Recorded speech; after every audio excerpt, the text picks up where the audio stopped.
ओम नमो ब्रह्मदेवाय गो ब्राह्मणहिताय च जगद्धिताय कृष्णाय गोविंदाय नमो नमः। प्रिय भगवान विष्णु के शरणारविंद अनुरागी सज्जनों, भगवान शिव और भगवान विष्णु में कोई अंतर नहीं है। एक बड़ी सुंदर कथा मुझे याद आ रही है। एक महाराष्ट्र में एक नरहरि नाम के एक बड़े भक्त हो गए हैं। भगवान शिव के परम भक्त थे। और वहाँ कहाँ हुए, जहाँ पर विट्ठल देव भगवान की लीलाएं लोग गुणगान के गाते रहते हैं, विट्ठल विट्ठल जपा करते हैं। और ऐसे नगरी में एक भगवान शिव का भक्त हो गया। और बड़ी सुंदर कथा है, उसकी संक्षेप में बता रहा हूँ। नरहरि नाम के एक भक्त थे। वो भगवान शिव के अलावा दूसरे मंदिर में नहीं जाया करते थे और भगवान शिव के अलावा दूसरे का नाम भी लेना उचित नहीं समझते थे। और किंतु बड़ी भगवान शिव के परम भक्त थे। जो भी काम कर शिव शिव शिव शिव रटत संकट कटत, हमेशा भगवान शिव का स्मरण करते रहते थे। एक बार कहते हैं, एक सेठ ने भगवान विट्ठल देव के सामने मनौती मनाई कि भगवान मेरे यहाँ पुत्र हो जाए। भगवान की कृपा से उनका पुत्र हुआ। तो उन्होंने उनके लिए एक सोने की करधनी बनाने के लिए सोनी जी के पास में आए और कहा, भैया सोनी जी, आप इस नगर के सबसे होशियार सोनी हैं। आप हमारे भगवान विट्ठल देव जी के लिए चलिए और उनका कमर का नाप ले लीजिए, उनके लिए करधनी बना दीजिए। और ये तो भैया भगवान शिव के भक्त थे। कहने लगे, भैया मैं मंदिर में तो नहीं जाऊंगा विट्ठल के, मैं तो भगवान का शिव का भक्त हूँ। शिव के अलावा मुझे और कुछ नहीं चाहिए, आप किसी दूसरे सोनी के पास जाइए। पीछे पड़ गए सेठ जी। बोले, साहब आप जैसा सोनी कोई है ही नहीं, इतना सुंदर आप बनाने वाले, और आपके बिना तो मैं बनवाऊंगा ही नहीं, आपसे ही बनवाऊंगा। तब पीछे जब पड़ गया सोनी का, तक भाई ऐसा करो, तुम उनकी करधनी का नाप ले आओ, मैं तो नहीं जाऊंगा मंदिर। सेठ जी गए, मंदिर से नाप ले आए। मंदिर नाप ला करके दे दिया। सोनी जी ने एक सुंदर करधनी बना दी। अब करधनी बना कर लेकर के गए तो वहाँ जाके उनको जब पहनाई तो वो 4 इंच छोटी निकली। फिर से गए वहाँ पर और सोनी के पास में, बोले, महाराज ये तो आपने बना दी करधनी, 4 इंच छोटी है। तब उसको फिर से उसको काट करके उसको थोड़ा सा फिर से बना करके उसको बड़ी की 4 इंच और बड़ा करके और फिर पहनाई। फिर जा करके गया सेठ जी, बनाई, जो पहनाई तो फिर वो 4 इंच बड़ी निकली। अब कहने का अर्थ है कि जब भी वो जाए सुधरवा के जाए तो या तो छोटी निकले या बड़ी निकले। परेशान हो गया कि भाई, तब फिर लोगों ने कहा कि भाई ऐसा करो, और वो तो बिना सोनी जी को ही बुलाओ, सोनी जी उसका नाप करेंगे, भगवान का नाप लेंगे तभी बनेगी। अब सोनी जी जब बड़ी पीछे जब पड़ गए, पूरी तरह मिन्नत की उनकी, मनाया उनको, तो उन्होंने कहा, अच्छा ठीक है भाई, मेरी आँख बांध दो, मैं दर्शन नहीं करूँगा, भगवान शिव के अलावा किसी का दर्शन नहीं करता, वो मैं अपने कमरे में उनका नाप ले लूँगा। कमर ने आँख में पट्टी बांध ली। मंदिर में गई सोनी जी और जो ही स्पर्श किया तो उनको ऐसा लगा कि भगवान शिव हैं वहाँ पर, और उनको गले में सांप है उनके, और जटाजूट है, और हाथ में जब भी जहाँ स्पर्श करे वहाँ ऐसा लगे कि भगवान शिव ही हैं। अब इन्होंने कहा, भाई गलती से मेरे साथ धोखा हुआ है। मन में सोचा कि इन लोगों ने क्या किया है, मुझे जबरन भेज दिया, शंकर जी के मंदिर में भेज दिया है। आओ, जो आँख खोली तो वही अपने विट्ठल देव। फिर चक्कर में पड़ गए। फिर उन्होंने पट्टी बांधी, फिर देखा भगवान शिव।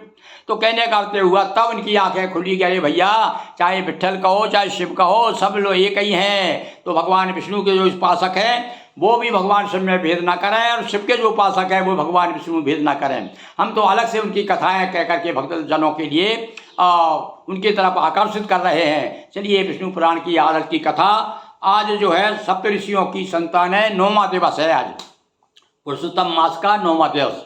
देखिए भगवान विष्णु पुराण में जो सप्त ऋषियों की संतान है उनके बारे में क्या है। कन्याएं सब दक्ष की भारिषियों से ब्याह, हुआ षष्ठी विस्तार बढ़ी परस पर चाय। अब दक्ष के कारण जो षष्ठी का विस्तार हुआ, इनकी 10 कन्याएं थी, वो सब 10 ऋषियों को ब्याही गई। भृगु ख्याति से लक्ष्मी माता, तथा विधाता भी विख्याता, दाता से भी 2 सुत पाए, प्राण तथा मृकंडु कहलाए। और भृगु ख्याति से भी 2 पुत्र हुए। भृगु ख्याति से लक्ष्मी से 2 भाई, दाता और विधाता। और ये धाता विधाता ने भी 2 पुत्र हुए। क्या नाम उनका? प्राण और मृकंडु। देखिए पूरी सब परंपरा, वंश परंपरा भी और इसमें दी गई है। मार्कंडेय मृकंडु सुत नामी हुए नर्मदा भक्त सुनामी। और जो मार्कंडेय ऋषि जो बड़े प्रसिद्ध नर्मदा जी के परम भक्त हैं, ये मृकंडु के यहाँ पर पैदा हुए थे, और मृकंडी जो है दाता विधाता के यहाँ पैदा हुए थे। और इस प्रकार से वंश परंपरा चली भाई। ऋषि मारीच के पूर्ण मास सुतो तिनके सुत कहलाए पर्वत। हाँ भाई देखिए, जो दशनामी गोस्वामी ब्राह्मण जो है वो भी देखिए ऋषियों से संबंधित हैं। पर्वत नाम के ऋषि हुए, किनके यहाँ पर? पर्वत ऋषि। मरीच ऋषि जो है उनके यहाँ पूर्णमास नाम का पुत्र था, उनके यहाँ पर्वत नाम के ही पुत्र थे। जो पर्वत नाम के जो पुत्र थे वो पर्वत से पर्वत ऋषि वंशज गोस्वामी, पर्वत आस्मद पाया नामी। पर्वत ऋषि जो है, ये पर्वत नाम का जो आस्पद प्राप्त हुआ है गोस्वामी ब्राह्मणों को, ये पर्वत ऋषि उनके कुल पुरुष कह सकते हैं, पूर्व पुरुष कह सकते हैं। अंगिरा ग्रह हुई 4 सुताएं, और अंगिरा ऋषि के भी 4 पुत्रियां हुई, और इनसे ही गिरियास्पद पाए। उस गिरियास्पद जो है अंगिरा से कहते कहा गया है कि अंगिरा का ही अंगिरी, और अंगिरी से गिरी, इस प्रकार से अपभ्रंश होते होते गिरी बन गया। शुद्ध है वो अंगिरा, मतलब अंगिरा कुल के हैं गिरी लोग। अत्रि अनसुईया ग्रह प्रकटित दुर्वासा शशिदत्त सुशोभित। और अत्रि अनसुईया के यहाँ पर दुर्वासा ऋषि प्रकट हुए। 3 प्रमुख ऋषि सुत के अनुपम उर्वान सहिष्णु करदम। 60,000 पुत्र कतु पाए, वे सब बाल खिल कहलाए। ये सब हर पुराणों में ऋषियों का, वंश का, राजाओं के, क्षत्रियों का और भगवान के अवतारों का वर्णन किया गया है। तो ये बालखल नाम के ऋषि, एक 60,000 पुत्र, कतु नाम के जो ऋषि थे उनके 60,000 पुत्र हुए, जो सब बालखिल कहलाए। उर्दव बाहु सुत सुतपा अनग शुक्र गोत्र रजजान। ये शुक्र गोत्र के नाम बता रहा हूँ मैं। सवन सहित ये 7 हैं ऋषि वशिष्ठ संतान। और वशिष्ठ जी के भी भैया कितनी 7 संतानें हुई, उनमें एक नाम सवन नाम के ऋषि थे, और वे सवन से जो है वन नाम चला। कहने का अर्थ है 10 नाम जितने भी लिए गए हैं ये हमारे ऋषियों की परंपरा से लिए गए हैं।